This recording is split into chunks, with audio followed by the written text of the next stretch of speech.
कल हम लोगों ने नंबर ऑफ स्पेक्ट्रल लाइन सीखा था, तो आज उसी सीरीज में एक क्वेश्चन दे रहा हूं मैं कि if in a transition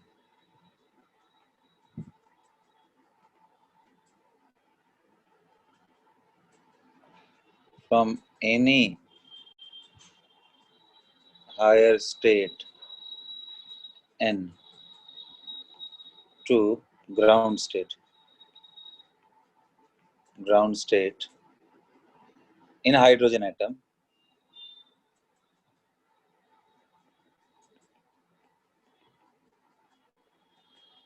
if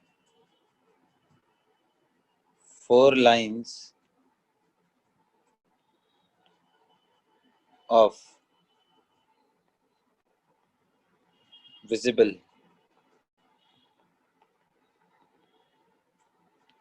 region is obtained,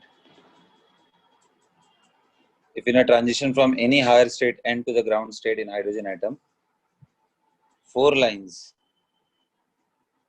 of visible region is obtained, then find first part इसका बेटा how many lines in UV,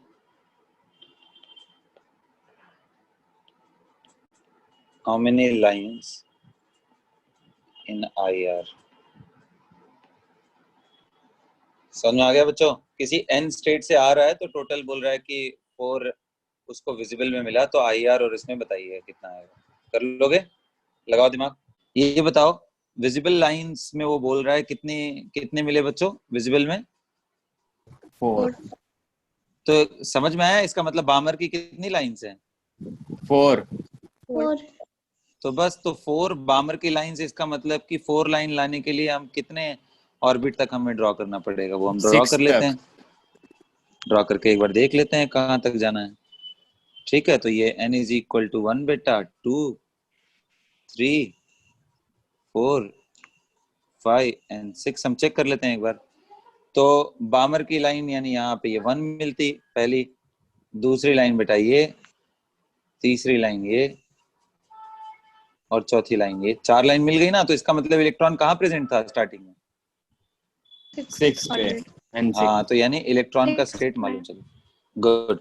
अब वहां अगर इलेक्ट्रॉन मालूम चल गया बच्चों, तो क्या आप यहाँ के लिए नहीं ड्रॉ कर सकते हो लाइमन का लाइन? लाइमन ही तो अल्ट्रावायलेट होगा। तो ये हो गया बेटा, ये हो गया दूसरा, ये हो गया तीसरा बच्चा, ये हो गया चौथा, ये हो गया पांचवा। तो ये आपका यूवी हो गया बच्चों, ये हो गया विजिबल। और उसके बाद आईआर में तो बाकी आप समझ रहे हो जितनी लाइंस इधर बचेंगी अभी, वो सब किसमें है बच्चों? आईआर। तो यहाँ और यहाँ पे ये सारे की सारी आईआर है बेटा, आईआर। हाँ, कौन गाना गा रहा है जी? तो आईआर में कितने लाइंस आ गए? 6। 1 + 2 + 3 that is 6. Right, and visible you already know. So ultraviolet is how much, my dear? That is 5. So this is the final answer, and I hope कि मैक्सिमम लोगों ने करेक्ट किया था। ठीक है, सो चलो यार, देखो लाइन से रिलेटेड जितनी भी बातें थी वो सब कंप्लीट हो गई, हमने सारा डिस्कशन कर लिया बोर से रिलेटेड। अब थोड़ा आगे बढ़ते हैं और देखते हैं कि भाई आखिर बोर का ड्रॉबैक क्या था। बहुत ध्यान से सुनना बच्चों, क्योंकि अब हमारा मॉडर्न केमिस्ट्री की तरफ अब हम लोग धीरे धीरे रुक करने वाले हैं। ठीक है, so what was the drawback of bore theory?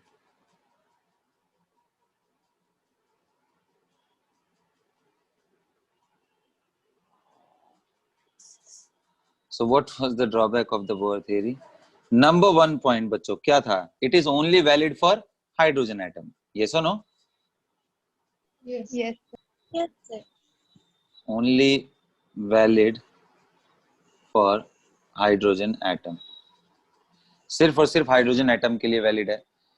आप स्पेक्ट्रल लाइन अच्छे से एक्सप्लेन ही नहीं कर सकते हीलियम के लिए भी, only valid for hydrogen atom से ज्यादा अच्छा है कि मैं लिखूं हाइड्रोजन और hydrogen like species.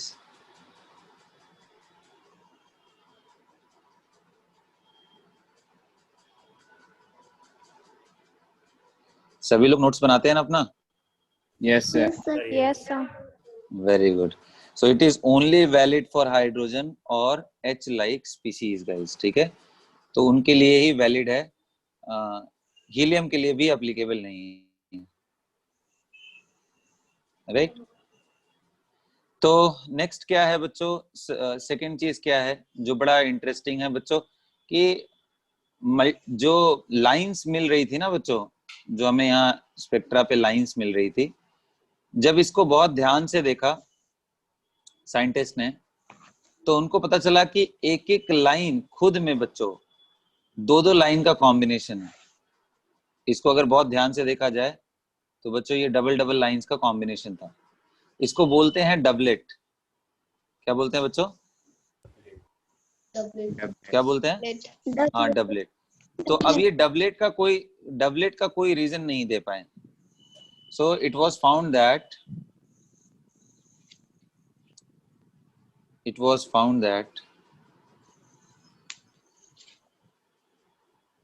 the each lines of hydrogen atom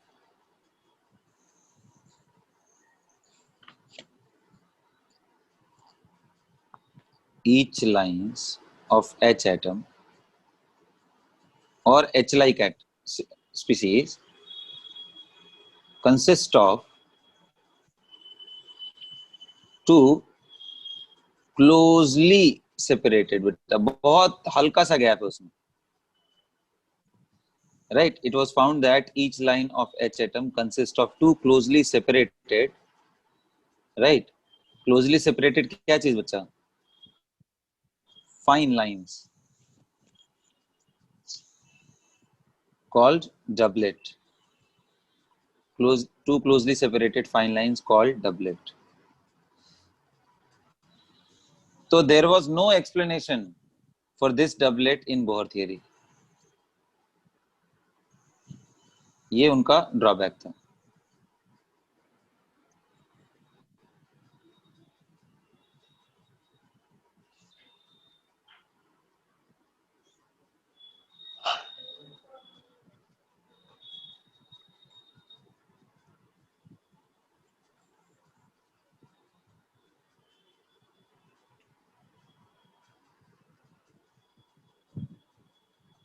ठीक है, ऐसा कुछ भी नहीं था बेटा किसमें, बोर थियरी के अंदर, जो कि डबलेट को एक्सप्लेन कर सके। तो ये एक सीरियस ड्रॉबैक। इसके अलावा बच्चों एक इफेक्ट आता है जिसको बोलते हैं ज़ीमैन and Stark effect.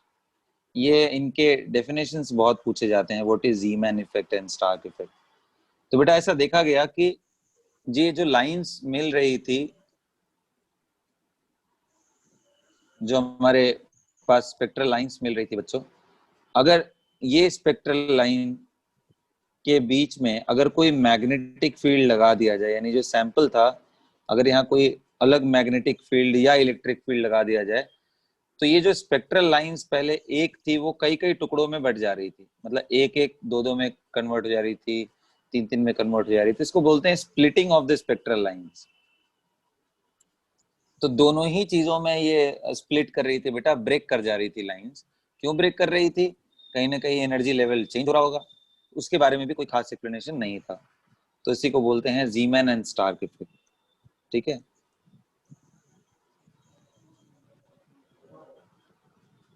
so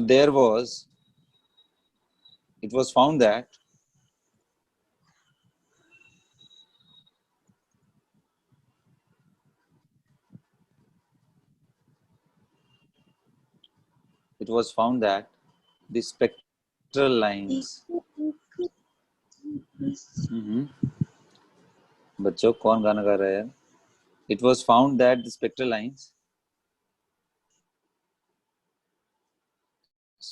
lines are splitting, break कर जा रहे हैं। ठीक है, स्प्लिट करने का मतलब ब्रेक कर, in more lines in the presence of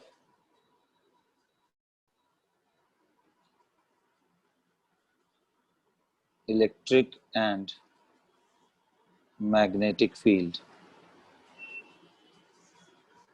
which Bohr couldn't explain.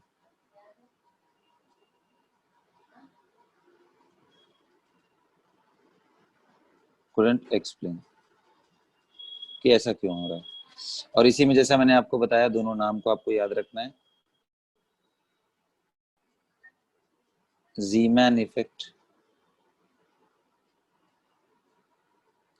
ज़ीमैन effect क्या है?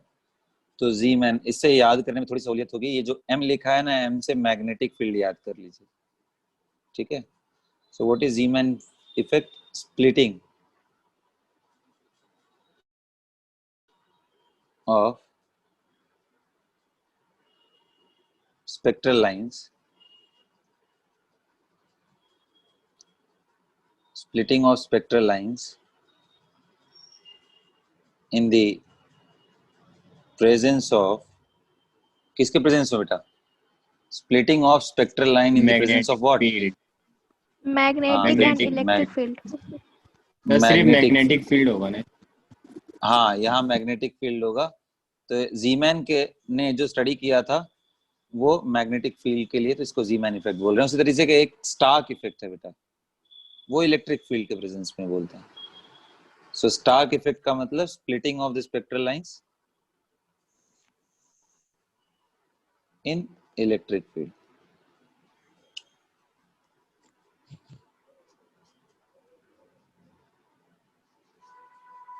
Splitting of spectral lines in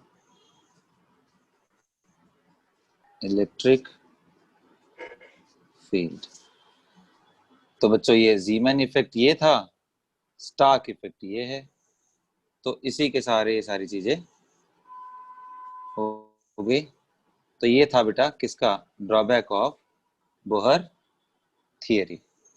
okay, तो अब इसी में मैं और थोड़ा आगे ऐड करता हूं कि ये तो इलेक्ट्रिक मैग्नेटिक फील्ड में तो था ही बेटा। इसके अलावा अगर मैं बात करूं तो जो मल्टी इलेक्ट्रॉनिक स्पीसीज थे ना बेटा, वहां पे भी कुछ चीज पाया गया, existence of fine lines apart from doublets. Okay, so वैसे तो बेटा क्या बोलते हैं कि जो बोहर थियरी है वो सिंगल इलेक्ट्रॉन के लिए ही वैलिड था, containing one electron only, species containing one electron only. लेकिन जो स्पेक्ट्रल लाइंस अदर एलिमेंट्स के द्वारा, जो मल्टी इलेक्ट्रॉनिक स्पीसीज के द्वारा भी मिला, उसमें देखा कि जब उसको क्लोजली उसको देखने की कोशिश कर रहे हैं, हाई रिजोल्यूशन माइक्रोस्कोप से देखने की कोशिश कर रहे हैं, तो पता चल रहा है कि वो और भी ज्यादा छोटे छोटे पार्ट्स में बटा हुआ है। उसको बोलते हैं फाइन लाइंस, लेकिन वो पॉली इलेक्ट्रॉनिक स्पीसीज के लिए था। ठीक है, नेक्स्ट कितने ड्रॉबैक हो गए? 3 के चौथा लिखा रहा हूं। there was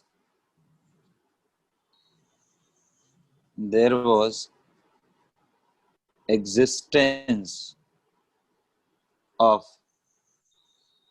fine lines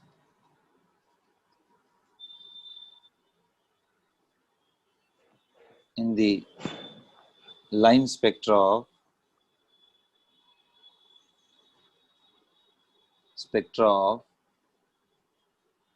multi-electronic species.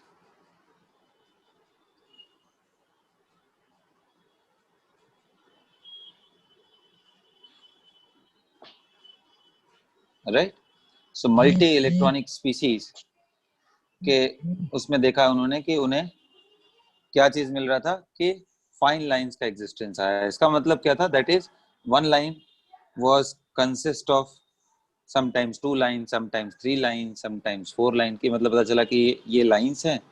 इनको देखा तो और ध्यान से देखा तो पता चला कि किसी में 3 लाइंस है बेटा, किसी में देखा कि 4 लाइंस है, जब इनको मैग्नीफाई करके देखा तो। राइट, इस तरह से कुछ दिखाई दे, इन्हीं को फाइन लाइंस बोल रहे हैं। सर ये तो उसमें भी थे ना डबलेट वाले केस। हाँ, लेकिन उसमें डबलेट है, 2 ही लाइन मिल रहा था, तो इसलिए उसको डबलेट बोलते हैं, इनको फाइन लाइंस बोलते हैं। फाइन तो वो भी था, ठीक है, फाइन लाइंस तो वो भी है, फाइन लाइंस का मतलब जो क्लोजली सेपरेटेड लाइंस हो, लेकिन यहाँ पे मल्टीपल लाइंस भी मिले, मल्टी इलेक्ट्रॉनिक में भी। ठीक है, सर जो पांचवा आपने और थर्ड वाले में बताया था, इसमें भी तो मतलब लाइंस में वो स्प्लिट हो रहा था, तो दोनों में कुछ है हाँ, सिमिलरिटी? ये सब क्वेश्चन का आंसर आप लोगों से मैं पूछूंगा जब मैं मॉडर्न मेथड डिस्कस करूंगा एटॉमिक स्ट्रक्चर का, तब। तो ये अभी तो मैं इनके ड्रॉबैक बता रहा हूँ, इसको एज इट इज रखिए और अपने दिमाग में इसको क्वेश्चन की तरह रखिए कि ऐसा क्यों हो रहा था, ये मल्टीपल लाइंस क्यों आ रही हैं, या ये सब क्यों स्प्लिट हो रहा है, या डबलेट्स क्यों मिल रहा है। ये एक तरह से आपके लिए भी क्वेश्चन है, आप दिमाग में रखे रहिए। जब मॉडर्न चीज हम डिस्कस करेंगे तो आखिरी में आपसे पूछेंगे, तब देखते हैं कौन कौन बताता है क्या। जो समझ जाएगा थियरी को वो बता देगा आंसर। नेक्स्ट आ जाइए, डिस्कस करते हैं। ठीक है, नेक्स्ट अब डिस्कस करना है एग्जिस्टेंस ऑफ फाइन लाइंस के बाद ये बहुत इंपॉर्टेंट जो अब मैं कंसेप्ट डिस्कस करने जा रहा हूँ, सभी लोग ध्यान दीजिए, और आज के क्लास का ये सबसे इंपॉर्टेंट टॉपिक है। ठीक है बेटा, ऐसा एक साइंटिस्ट थे जिन्होंने एक बात बोल करके ये पूरा जितना अभी तक डिस्कशन हो रहा था उसमें बहुत बड़ा चेंज इन्होंने कर दिया। और वो साइंटिस्ट थे डी ब्रॉय। उनको डी ब्रॉगली भी लिखा है, डी ब्रॉगली भी कुछ लोग प्रोनाउंस करते हैं, डी ब्रॉय। सर ये भी ड्रॉबैक में? बिल्कुल बिल्कुल, बताता हूँ कि ये क्या है, इन्होंने क्या ऐसा बात बताया। तो ये साइंटिस्ट थे बेटा, इन्होंने क्या किया कि बताया कि जो इलेक्ट्रॉन है ना उसके पास डुअल नेचर होता है, जैसे लाइट के पास डुअल नेचर है ना। लाइट बेटा कौन सा डुअल नेचर, कैसे कैसे बिहेव करता है ये, बोलिए। सर वेव लाइक और पार्टिकल लाइक कैरेक्टर। तो ये वेव की तरह भी बिहेव, और पार्टिकल में याद होगा आपको फोटोन के जैसा हम लोग बोलते थे, यस है no. Yes sir. Yes sir. ठीक है, तो डी ब्रॉय ने बिल्कुल वही बात बताया कि बोला कि यार जैसे लाइट में दोनों कैरेक्टर होता है उसी तरीके से इलेक्ट्रॉन के अंदर भी दोनों कैरेक्टर है, वेव भी और पार्टिकल भी। पार्टिकल तो खैर ये है ही, लेकिन इसके पास भी वेव नेचर है। यही बात उन्होंने बोल करके सारा मतलब खतरनाक चीज, सारा चीज यहाँ पे ला दिया, क्योंकि इसके पहले तो वेव नेचर का कोई डिस्कशन ही नहीं हो रहा था इलेक्ट्रॉन के। ठीक है ना, तो क्या था भाई, as per de as per de Broglie de Broglie लोग जैसे लिखो।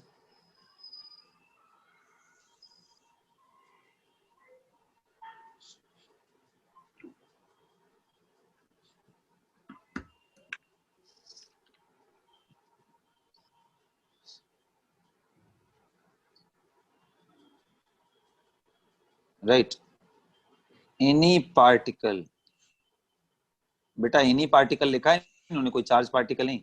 Any particle moving with speed v and having rest mass m, या सिंपली मास m बोल दूं ज्यादा कंफ्यूज ना करने के लिए, having mass m will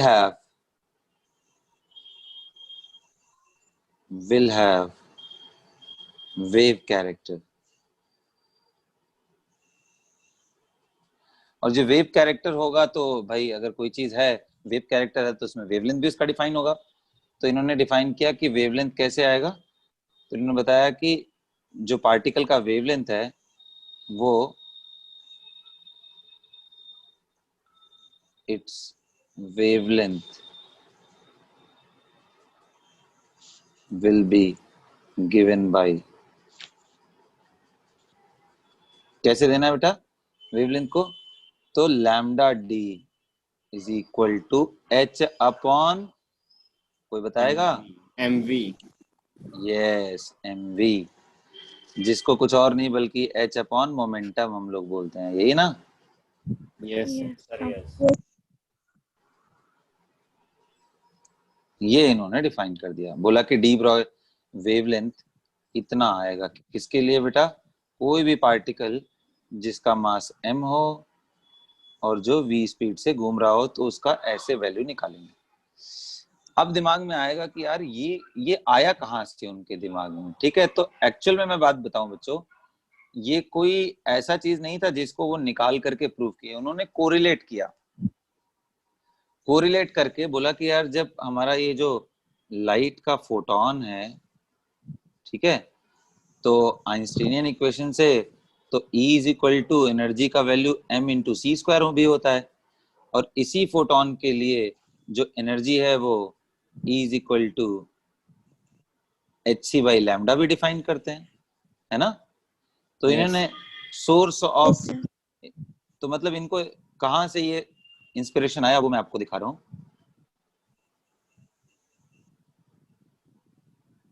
source of derivation of de Broglie wavelength,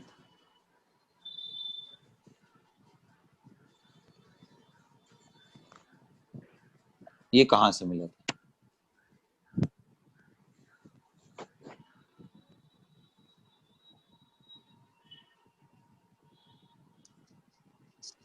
right, तो मैंने देखा था कि E is equal to h c by lambda भी और E is equal to m c square भी, इन दोनों को जोड़ दिया उन्होंने, फिर बोला कि H का मतलब h c by lambda m into c square के बराबर होगा। तो यहाँ से थोड़ा इधर उधर करके देखो तो आपको समझ में आएगा lambda will be equal to H upon M into C. तो अब जब लाइट के लिए ऐसा है, इस m और इसको क्या बोल दिया h बाई पी, तो आप सोचो उन्होंने लाइट के लिए ऐसा है, तो डेफिनेटली हमारा पार्टिकल के लिए भी ऐसा होना चाहिए। अगर उसका स्पीड v हो तो उसका वेवलेंथ h बाई पी आएगा। आ रहा है बात समझ में? अब इसी के बहुत सारे फॉर्म हैं, अदर रिप्रेजेंटेशन। इसको अगर बहुत सारे तरीकों में रिप्रेजेंट करें तो क्या क्या आएगा, ठीक। तो मैं लिख रहा हूं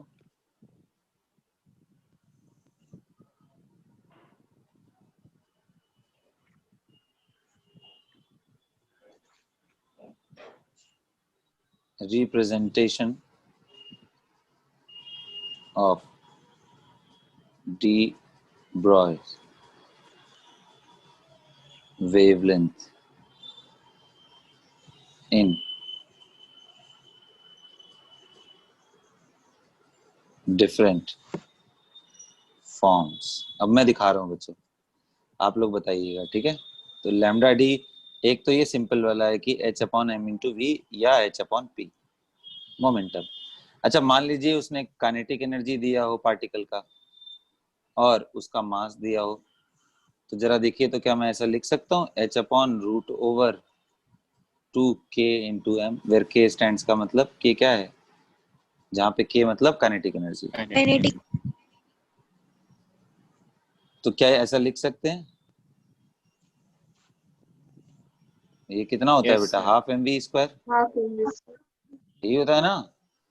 Yes, तो sir. अब जरा देखिए, तो जरा देखिए तो अंडर रूट 2 के एम का वैल्यू आता है, पी पी निकल के आता है कि नहीं, तो एक बार देख लेते हैं। तो हमको ये मालूम है बच्चों कि पी का वैल्यू क्या होता है, m into v square, sorry m into v. M अब बेटा M into B.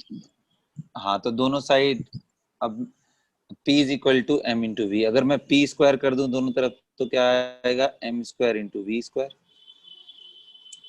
बोलिए, अब मैं क्या करूं कि बेटा Yes, sir. एक काम करते हैं, हाफ से मल्टीप्लाई कर देते हैं, half P square is equal to m square v square by 2। अब एक काम करते हैं बच्चों, एक काम करते हैं कि m को इधर लेके आते हैं, तो half m into p square is equal to what, m v square by 2, और ये कुछ और नहीं बल्कि k है। समझ में आ रहा है बात? Yes, sir. तो Yes, यहाँ sir. से क्या समझ में आया, half m P square is equal to k, तो पी स्क्वायर का वैल्यू कितना आ गया, 2k भाई। देखिए तो कुछ गड़बड़ तो नहीं हो रहा है, सॉरी डिवाइड होगा ना, वहां मल्टीप्लाई कैसे कर दिया मैंने, पी स्क्वायर बाई एम होगा ना बेटा।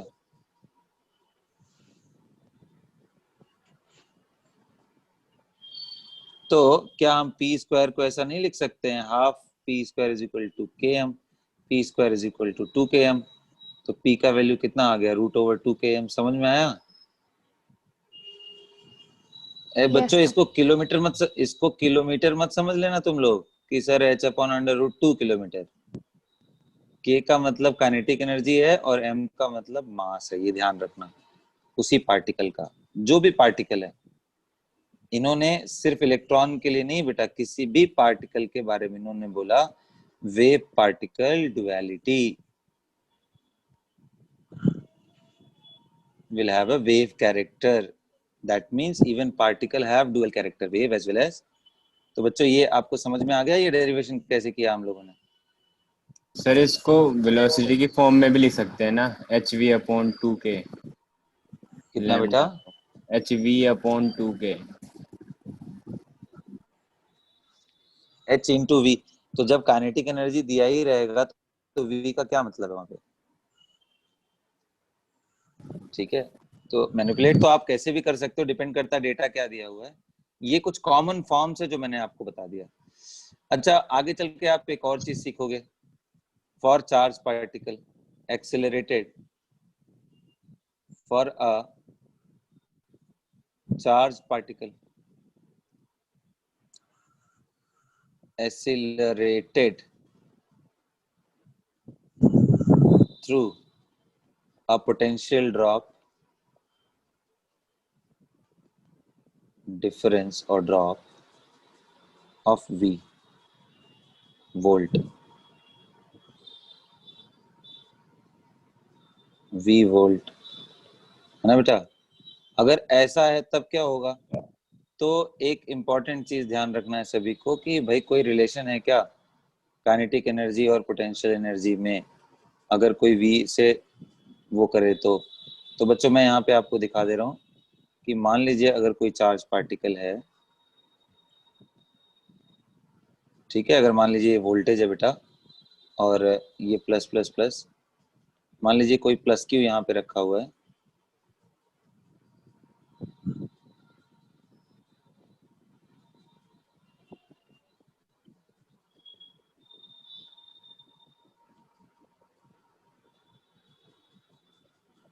राइट? ये प्लस क्यू रखा है तो ऑब्वियसली इसके ऊपर किधर की तरफ फोर्स लगेगा? नेगेटिव की तरफ भेजने की नेगेटिव कोशिश करेगा। तो यस अगर इस पे स्टार्टिंग जो इसका इनिशियल स्पीड है बेटा अगर 0 हो तो यहाँ पे यानी काइनेटिक एनर्जी अगर 0 हो शुरू में, तो देखो फोर्स लगेगा तो ये भागना शुरू करेगा। तो यहाँ तक आते आते बेटा इसी पार्टिकल का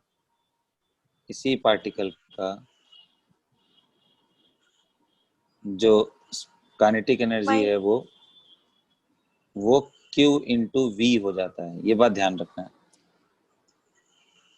उसका charge multiply by potential drop, अगर वो शुरू में 0 से है। इसी को बोलते हैं for a charge particle accelerated through a potential difference of V volt. ऐसा ही लैंग्वेज लिखा रहेगा आपके लिए। तो आपको क्या लिखना है कि kinetic energy will be equal to Q into v. V का मतलब यहाँ पे स्पीड नहीं, वोल्ट है, वोल्टेज है। बैटरी का पावर है बेटा, वो कितना बैटरी यहाँ पे कितना पावरफुल बैटरी लगा रखा है। समझ में आया? उस पे डिपेंड करता है ये। तो जो स्टार्टिंग का काइनेटिक एनर्जी मैंने बताया वो क्या था? 0। अगर ऐसा एज्यूम किए हैं तब ऐसा हो रहा है। अगर काइनेटिक एनर्जी 0 नहीं हुआ तो मान लीजिए कुछ हुआ x, तब ये वैल्यू QV प्लस x हो जाएगा। जितना इनिशियल काइनेटिक एनर्जी है उतना जोड़ देना है बस यहाँ पे।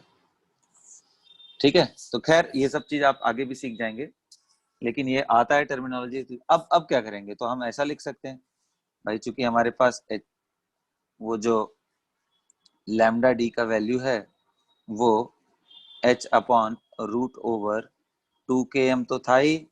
अब इसी को मैं क्या लिख दूंगा? h/√2 काइनेटिक एनर्जी के जगह पे Q into voltage into mass.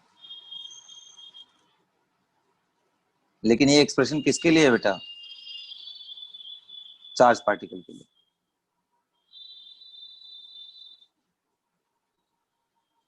क्योंकि चार्ज ही नहीं है तो इसका कोई मतलब ही नहीं। ठीक है, अब इन चार्ज पार्टिकल में भी हमारा डिस्कशन किस पे चल रहा है? इलेक्ट्रॉन पे कि प्रोटॉन पे कि न्यूट्रॉन पे? इलेक्ट्रॉन। Electron. तो for electron, very very important, इसको मिस नहीं करना है।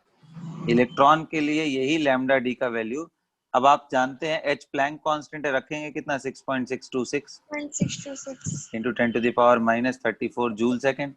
वैसे ही चार्ज इलेक्ट्रॉन का मालूम ही है आपको, तो वो सब रख Yes, sir. देंगे h अपॉन √2, q के जगह पे वो e हो जाएगा, v वोल्टेज हो जाएगा, मास ऑफ इलेक्ट्रॉन। और जब ये सब रख देंगे बच्चों, तो ये कितना आएगा सॉल्व करने के बाद, वो मैं आपको बता देता हूँ। इसको जब आप सॉल्व करेंगे तो इट विल कम 150/v। ध्यान से बार बार मैं समझा रहा हूँ, ये v क्या है बोलिए। वोल्टेज। हाँ, वोल्टेज। और इसी को सिंप्लीफाई करेंगे बेटा तो ये आता है 1.226 अपॉन √v नैनोमीटर। तो आप डिपेंड करता है कि किस यूनिट में आप निकालना चाह रहे हैं, उसके हिसाब से आप रख दीजिएगा वैल्यू, या फिर मैं तो कहूंगा कि क्वेश्चन के हिसाब से करिए। जैसे मान लीजिए बच्चों, क्वेश्चन ऐसा आ गया जिसमें v का वैल्यू 4 दिया हुआ है, तो ये यूज करना ज्यादा अच्छा है या ये यूज करना ज्यादा अच्छा है?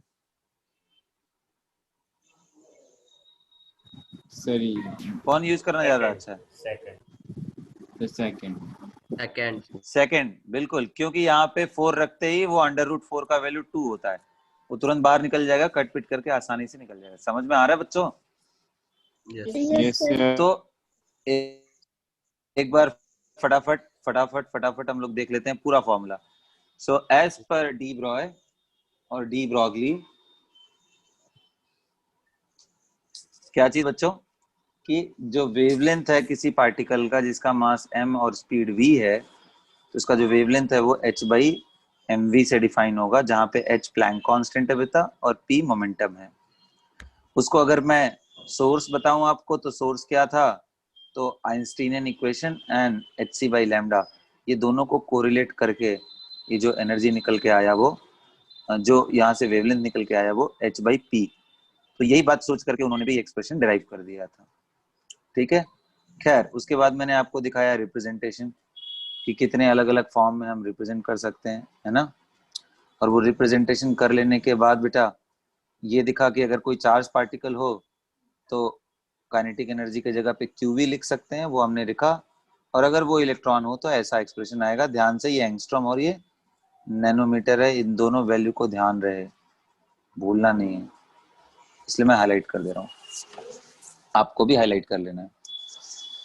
सो ये तो रहा। अब आते हैं क्वेश्चंस पे। ठीक है, अब इस पे बेस्ड क्वेश्चंस कैसे करेंगे। तो अब ड्रॉबैक क्यों था भाई बोहर का, क्योंकि बोहर ने तो ऐसा कोई नाम ही नहीं लिया था कि इलेक्ट्रॉन के पास। अब आप कहोगे सर ये सिर्फ ऐसे ही हाइपोथेटिकल डेरिवेशन था कि कुछ इसका प्रूफ भी है कि इलेक्ट्रॉन वेव की तरह होता है। तो आंसर है बेटा, जब उन्होंने शुरू किया था तब वो काल्पनिक चीज था, मतलब उन्होंने कोई एक्सपेरिमेंटल वेरिफिकेशन नहीं किया था। लेकिन बाद में इसी इलेक्ट्रॉन के बिहेवियर पे इलेक्ट्रॉन माइक्रोस्कोप बनाया गया। ये क्या होता है? तो बेटा जैसे याद है ना, जो नॉर्मल ऑप्टिकल माइक्रोस्कोप होता है, उसमें हम नॉर्मल जो लेंस लगाते हैं, उसमें बाहर की जो लाइट आती है उसके हिसाब से वो लेंसेज के हिसाब से रिफ्रैक्ट होती है बच्चों, है कि नहीं? बोलिए। तो यहाँ पे जो इलेक्ट्रॉन माइक्रोस्कोप बनाया जाता है बेटा, यहाँ पे मैग्नेटिक लेंस रखा जाता है। तो मैग्नेटिक लेंस के सहायता से ये इसका रिफ्लेक्शन रिफ्रैक्शन फिनोमेना होता है। तो आपने अगर थोड़ा बहुत 10th में पढ़ा है तो ऑप्टिकल से रिलेट कर सकते हैं। तो बेटा आगे चल करके इलेक्ट्रॉन माइक्रोस्कोप इन्हीं के सिद्धांत पे बनाया गया और देखा गया कि इलेक्ट्रॉन और डिफ्रैक्शन, इंटरफेरेंस, पोलराइजेशन, ये सारी चीजें शो कर रहा है। बाकी सभी लोग म्यूट रखें प्लीज, आज ज्यादा डिस्टरबेंस हो रहा है। ठीक है, तो ये सिर्फ हाइपोथेटिकल नहीं था, ये चीज बाद में पाया भी गया नेचर में। सो आप बोल सकते हो कि इलेक्ट्रॉन शोज, क्या चीज शो करता है? Wave like character.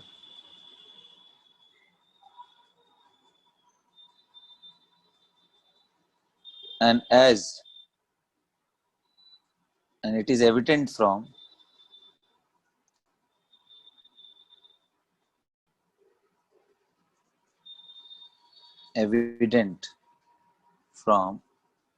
कहां से इसका एविडेंस मिलता है बेटा? इट इज एविडेंट फ्रॉम किस चीज से? From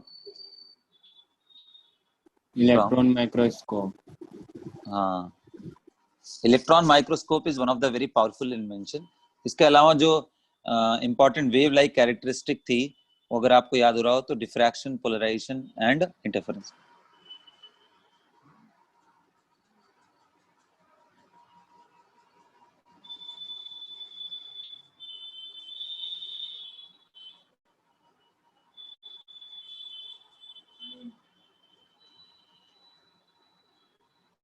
It shows diffraction.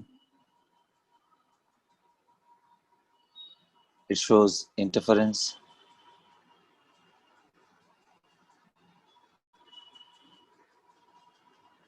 ये इसके कैरेक्टर में देखा गया। तो वेव लाइक प्रॉपर्टीज मिल रहा बेटा from few event, that is from the, या बोल सकते हो from event that is possessed by wave, जो कि मतलब वेव अपने पास रखा रहता है, possessed by wave.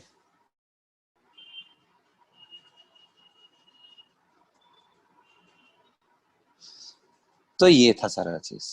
It shows diffraction and it shows interference, right. अब हम क्वेश्चन करते हैं, देखते हैं इन पे क्वेश्चन किया जाए। तो एक क्वेश्चन ये है बच्चों, देखते हैं। Find the ratio of D Broglie wavelength if, क्या चीज बेटा? किसको किसको? If electron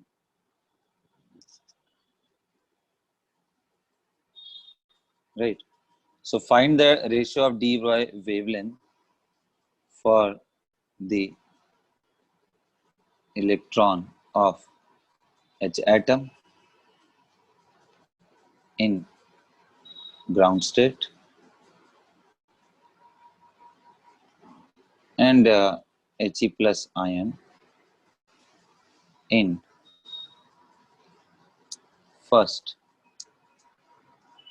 excited state, right? तो आपको जो निकालना है lambda H ground state for an electron divided by, आपको बेसिकली ये निकालना है helium plus ion first excited state. ये आपको निकालना है, क्वेश्चन यही है। चलिए शुरू करिए, सॉल्व करिए, मैं देखता हूँ आप क्या आंसर करते हैं। तो बच्चों एक तो ये इलेक्ट्रॉन किसमें है बेटा? हाइड्रोजन एटम के फर्स्ट ऑर्बिट में। दूसरा मैंने आपको बताया था कि हीलियम प्लस आयन के कौन से ऑर्बिट में था बेटा? First excited state. First excited state का मतलब वो इलेक्ट्रॉन कहाँ है बच्चों? बोलिए। सेकंड है, n इक्वल्स टू 2। हाँ, तो n is equal to 1, n is equal to 2, यही है ना फर्स्ट एक्साइटेड स्टेट। तो बेटा अब यही है, तो मैं देखो lambda d is equal to H upon M into v. अब आप बताओ, है तो वो इलेक्ट्रॉन ना बेटा, तो दोनों ही इलेक्ट्रॉन का एच का वैल्यू एंड मास का वैल्यू तो कांस्टेंट होगा ना बेटा। तो यानी लैम्डा डी फॉर हाइड्रोजन और divided by lambda D for helium ion, that will be simply H by M upon V of hydrogen, V of electron in hydrogen, and divided by H upon M, यहाँ V of helium ion। तो बेटा H by M तो cancel हो जाएगा, तो क्या आएगा? V of helium ion divided by V of H। Yes or no? Yes. Yes. Yes. अब बेटा अब देखो, अब आपको चूंकि मालूम है कि V का एक्सप्रेशन क्या होता है, आपको याद है? V not into z by n, याद है बच्चों? Yes sir. Yes, sir. तो आप एक काम करेंगे, V हीलियम आयन का वैल्यू कितना हो जाएगा बेटा, V not into Z, Z यानी 2, 2 में था भी वो, और V ऑफ हाइड्रोजन कितना हो जाएगा बेटा, V not into first orbit में था, और वो उसका एटॉमिक नंबर भी 1 ही होता है।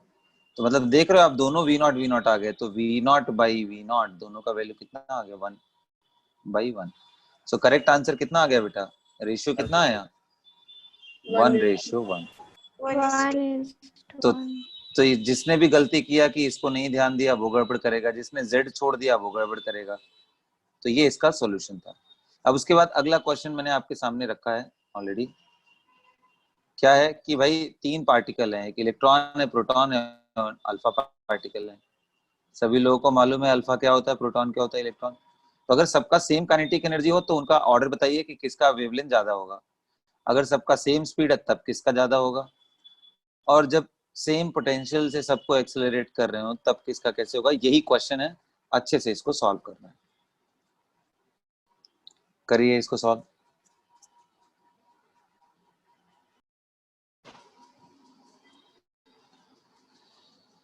तो बच्चों स्टार्ट करते हैं फिर सभी लोग ने।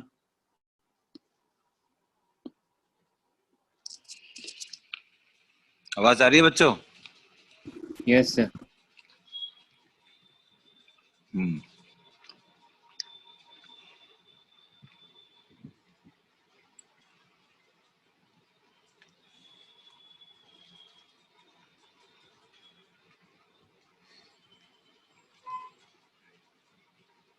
तो सबसे पहला पार्ट क्या था बेटा, कि अगर उनका सभी का क्या चीज सेम हो बेटा, Kinetic energy. तो पहले इलेक्ट्रॉन, प्रोटॉन और न्यूट्रॉन एक जगह बना लेते हैं भाई, इनका रिलेटिव चार्ज, रिलेटिव मास देख लेते हैं। तो बच्चों एब्सोल्यूट वैल्यू तो आप सभी को मालूम है, रिलेटिव चार्ज में बस रिलेटिव वैल्यू लिखूंगा बेटा, है ना। कि अगर मैं इलेक्ट्रॉन के बारे में बोलूं तो चार्ज ये हमारा E है, ये भी E है और ये 0 है।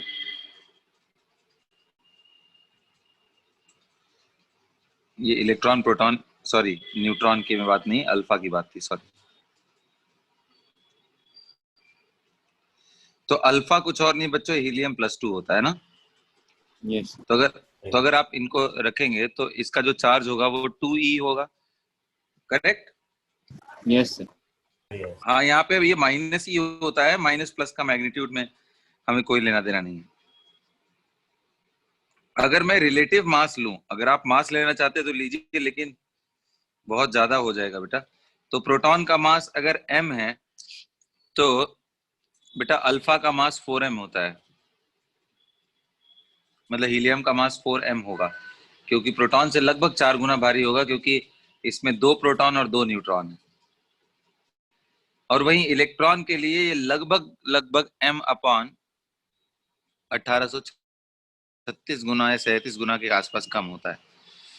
नहीं तो आप एक काम करिए, कोई कंफ्यूजन हो तो पूरा इलेक्ट्रॉन का मास लिखिए, 9.1 इंटू 10⁻31 kg। इलेक्ट्रॉन, प्रोटॉन का मास लिखिए। इस तरह से करेंगे तो भी आएगा, लेकिन थोड़ा लेंदी होगा, इसलिए मैं नहीं चाह रहा था। आ रहा है बात समझ में सबको? Yes sir. Yes sir.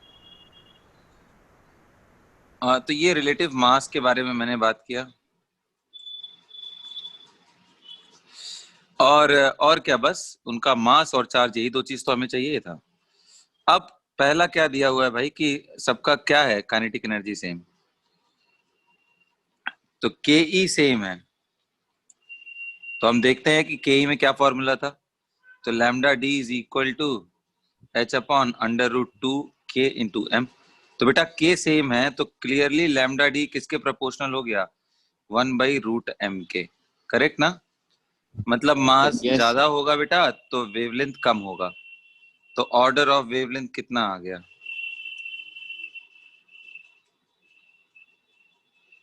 ठीक है, डिक्रीजिंग ऑर्डर। तो सबसे हाईएस्ट किसका होगा बेटा, जिसका मास इलेक्ट्रॉन। सबसे कम, तो किसका मास सबसे कम है, हाँ इलेक्ट्रॉन। फिर कौन आएगा बेटा? प्रोटॉन। फिर कौन आएगा? क्लियर? अब गुड, वेरी गुड। उसके बाद अब देखते हैं सेकंड था क्या कि अगर उन सबका स्पीड सेम हो जाए, यदि सबका स्पीड सेम हो जाए तो हम लैम्डा का वैल्यू हम जानते हैं स्पीड के टर्म में h/mv।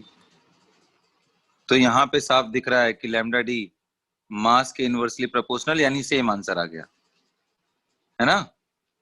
Yes sir. तीसरा बोला था सेम पोटेंशियल डिफरेंस। तो बच्चों सेम पोटेंशियल डिफरेंस में उसका फॉर्मूला क्या था? Lambda d is equal to h/√, याद होगा 2q into v into m था। तो इस बार बेटा कांस्टेंट सिर्फ ये है v, और क्या कांस्टेंट है? ये तो कांस्टेंट ही है। तो हमें क्या मिल गया कि लैम्डा डी इस बार प्रोपोर्शनल होगा 1 product of charge into mass के, करेक्ट? Root over. तो Q इलेक्ट्रॉन के लिए Q इंटू एम का वैल्यू कितना है? तो E इंटू m/1836 या 37। प्रोटॉन के लिए Q इंटू एम का वैल्यू कितना है बेटा? E into m. और अल्फा के लिए Q इंटू एम कितना है बेटा? 2E into 4m। समझ में आ रहा बात? Yes sir. कितना हो गया बेटा? 8me हो गया, और ये me था, और ये me/1837। तो आप देखो जिसका ये प्रोडक्ट ज्यादा वो वैल्यू कम। तो सबसे ज्यादा किसका है? अल्फा का। अल्फा। तो फिर से क्या आंसर आ गया? इलेक्ट्रॉन, फिर प्रोटॉन, फिर अल्फा। तो बेटा तीनों के केस में आंसर सेम ही आ गया, है ना? तो इसी के साथ ये बच्चों लेक्चर खत्म होता है। That's it everyone. आराम से पढ़ते रहिए, लगाते रहिए क्वेश्चन। कल हम लोग बहुत इंपॉर्टेंट टॉपिक पढ़ेंगे बेटा, मॉडर्न केमिस्ट्री से रिलेटेड, वो है हाइजेनबर्ग्स अनसर्टेनिटी प्रिंसिपल।